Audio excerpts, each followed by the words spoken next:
Welcome back to national academy. NIOS +2 ഇംഗ്ലീഷിലെ 10ാമത്തെ അധ്യായമായിട്ടുള്ള where the mind is without fear എന്നുള്ള അധ്യായമാണ് നമുക്ക് ഇന്നൊരു വീഡിയോയിൽ പറയാനുള്ളത്.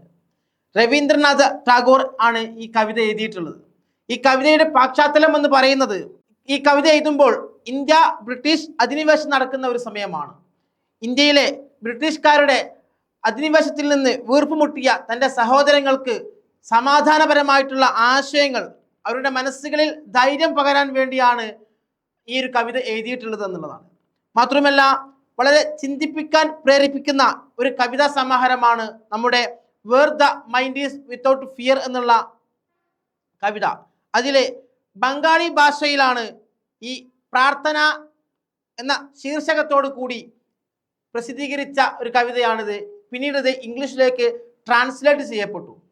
ഇതിലെ പോയം ഇതാണ്. പോയത്തിൻ്റെ ടോട്ടൽ സമ്മറി എന്ന് പറയുന്നത്, the where the mind is without fear is a thought provoking poem by Nobel right Rabindranath Tagore. It was a originally composed in Bengali. അത് ബംഗാൾ ഭാഷയിലാണ് ആദ്യം എഴുതിയിട്ടുള്ളത്.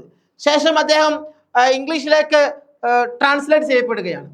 ഓക്കെ, അതിൽ പറയുന്നത് ടോട്ടലായിട്ട് നമ്മുടെ ടാഗോർ പറയുന്നത്, in the poem Tagore makes a prayer to God to free his country. അല്ലേ, British അധിനിവേശത്തിൽ നിന്ന് ഇന്ത്യയെ മോചിപ്പിക്കാൻ വേണ്ടി ദൈവത്തോട് പ്രാർത്ഥിക്കുന്ന ഒരു കവിതാ സമാഹാരമാണ്. അതിനുവേണ്ടിയാണ് ഈ ഒരു കവിത എഴുതിയിട്ടുള്ളത്. ആ ഒരു സാഹചര്യത്തിലാണ് എഴുതിയിട്ടുള്ളത്.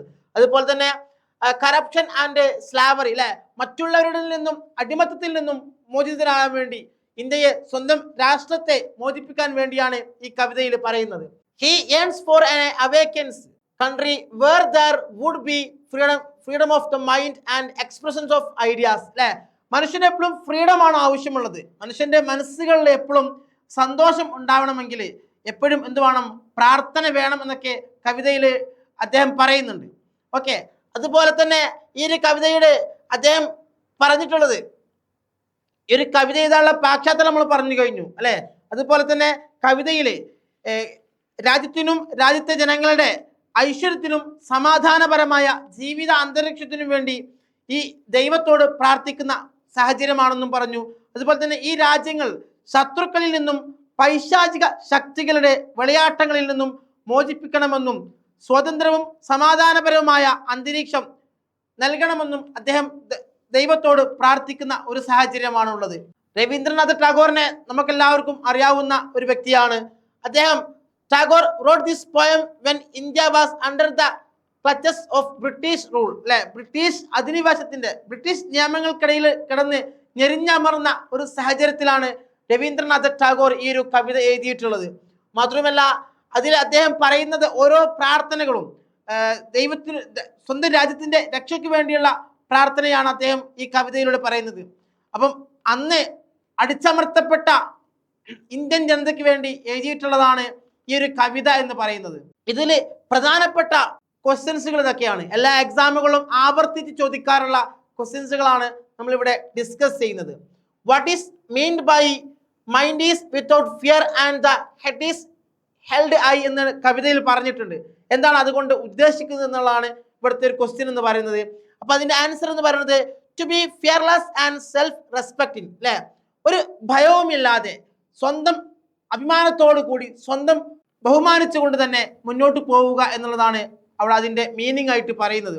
അതുപോലെ തന്നെ what does the poet mean by where knowledge is free, അല്ലെ, എന്ന ഒരു ക്വസ്റ്റ്യന്റെ ആൻസർ എന്ന് പറയുന്നത്, where knowledge is available to all without any discrimination. ഒരു വിവേചനവുമില്ലാതെ എല്ലാവർക്കും ഒരുപോലെ അറിവ് കിട്ടുക എന്നുള്ളതാണ് ഏറ്റവും മർമ്മപ്രധാനമായിട്ടുള്ള കാര്യം എന്ന് പറയുന്നത്. അപ്പൊ ഇത്രയും കാര്യങ്ങളാണ് ഈ ഒരു പാഠഭാഗത്തിൽ പറയുന്നത്. മാത്രമല്ല, ഇത്രയും കാര്യങ്ങളാണ്, ഈ രണ്ട് ക്വസ്റ്റ്യൻസ് ആണ് വളരെ പ്രധാനപ്പെട്ടിട്ടുള്ള ക്വസ്റ്റ്യൻസ്. ഒരുപാട് ക്വസ്റ്റ്യൻസ് ഉണ്ടെങ്കിൽ കൂടി അതിൽ ഏറ്റവും പ്രധാനപ്പെട്ട ക്വസ്റ്റ്യൻസുകളാണ് നമ്മളിവിടെ ഡിസ്കസ് ചെയ്തിട്ടുള്ളത്. ഒന്നും കൂടി പറയാം. കവിത എന്ന് പറയുമ്പോൾ കവിതയുടെ പശ്ചാത്തലം എന്ന് പറയുന്നത്, ബ്രിട്ടീഷ് നിയമങ്ങൾക്കിടയിൽ കിടന്ന് ഇന്ത്യയിലെ ജനങ്ങൾ ഞെരിഞ്ഞമർന്ന സാഹചര്യത്തിലാണ് ജനങ്ങൾക്ക് സമാധാനത്തിനും ഐശ്വര്യത്തിനും വേണ്ടി പ്രാർത്ഥിച്ചുകൊണ്ടാണ് രവീന്ദ്രനാഥ് ടാഗോർ ഈ കവിത എഴുതുന്നത്. അതുപോലെ അദ്ദേഹം പറയുന്നത്, പ്രാർത്ഥന എന്ന ശീർഷകത്തോടെയാണ് ഈ കവിത എഴുതുന്നത്. പിന്നീട് അത് ഇംഗ്ലീഷിലേക്ക് ട്രാൻസ്ലേറ്റ് ചെയ്യപ്പെട്ടു. ഓക്കെ, അപ്പൊ ഇത്രയും കാര്യങ്ങളാണ് ഈ 10ാമത്തെ അധ്യായത്തിൽ പറയുന്നത്. കൂടുതൽ അറിയുവാനും പഠിക്കുവാനും താല്പര്യമുള്ള വിദ്യാർത്ഥികളാണ് നിങ്ങളെങ്കിൽ ഞങ്ങളുടെ നാഷണൽ അക്കാദമിയിൽ ജോയിൻ ചെയ്ത് അഡ്മിഷൻ ഉറപ്പുവരുത്തുക. Thank you to all.